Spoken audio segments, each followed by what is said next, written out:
A new tool has been proposed to address the issue of fraud, waste, and abuse in Minnesota. I'm now joined by the senator who proposed the new solution. Senator Gustafson, welcome to Senate Spotlight. Thanks for having me.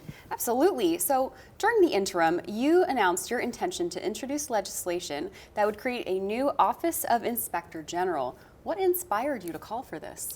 So I was elected 2 years ago, and when I was running for office, we heard a lot about feeding our future. And when I got to the legislature, once I got my feet underneath me, I started asking questions about things I had heard on the doors. What about this? What are we doing for this? And it turns out that we had some things in the works. So in 2023, I think we passed over 10 pages of new policy proposals that would put guardrails on some of the money that was going out. But I don't know that it was meeting the moment. And as we see some of these new cases come out, I started asking, let's go back to some of those ideas I had earlier. Can we build on those? One of those ideas was establishing an Office of Inspector General. We don't have one here in Minnesota, and it's statewide. We have 3 internal Inspectors General, but the idea would be an independent office that works outside of agencies and is just monitoring all public and private entities that receive taxpayer dollars. That was the idea. It's a bipartisan idea. It's been introduced by both parties in the past. We just wanted to make sure that this time we followed through with it. And how big of a problem do you think this is here in Minnesota? Yeah, I mean, I think, we're looking at the cases that have come out, and everybody's bothered by it, Republicans and Democrats. It's gotten a lot of attention. I always say this, my husband and I, we have 4 kids. We are middle class, probably in the lower end. We are very paycheck to paycheck. I don't like it either. I don't like my taxpayer dollars being used in ways that I didn't sign up for. It bothers me as well. It makes me angry to feel that we are a target. And so we wanted to do something about that. I think there is room for us to act. I think what Minnesotans look at us in entrusting their votes with us and taxpayer dollars with us, that we have an obligation to do the right thing with that. We need to make sure that our dollars aren't being used, they're not being wasted, they're not being taken advantage of.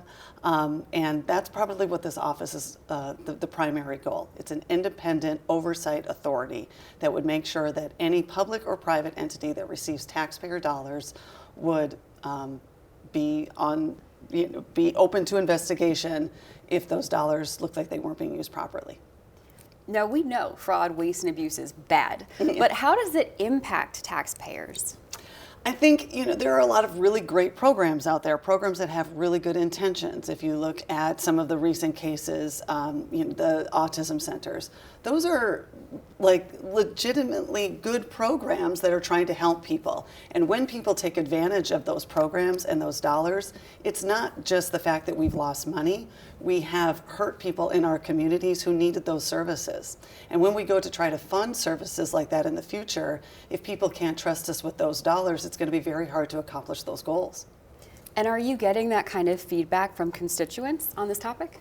I am. I think they see the headlines and they wonder, what are we doing? When I introduced this bill and I went out to my community to say I was working on that, I have not met anybody who said, oh, be careful, that sounds like it could be a problem. In fact, people, Democrat, Republican, and everybody in the middle agreed that this was the right thing to do, and they were happy that I was carrying it. I think this is, and I stated this earlier, but this is meeting the moment. This is addressing something, a gap that is clear in some of the established places that we have that are doing a wonderful job, but there is a gap. And this would fill that gap and work with those other agencies to make sure that our dollars are protected. Now, outside of this current proposal that you have, are there other things that can be done, legislatively to address this issue? Sure, we can look at the OLA. Like I said, in 2023, we passed quite a bit of fraud prevention policy. And so those are in effect now. But what we envisioned the independent Office of Inspector General to do is work with these agencies. While they are an independent oversight authority, they would work with the OLA, they would work with the Attorney General, they would work with the BCA. These are places where an Office of Inspector General would make everybody stronger. That's the idea. Now, you have this push to create this new office. The governor has released his intentions and ideas behind stopping fraud, waste, and abuse. So there's a lot of momentum behind this topic at the moment. That said, do you anticipate any challenges pushing through your ideas? Well, look, any plan to target fraud, waste, and abuse is good. I welcome that. I want to learn more about it, and I would likely support it. But our bill is different, and our bill has bipartisan support. And I've been working very hard with my Republican senators and colleagues and friends who also want to get this done. I do believe that this is something that both parties can work on and want to work on.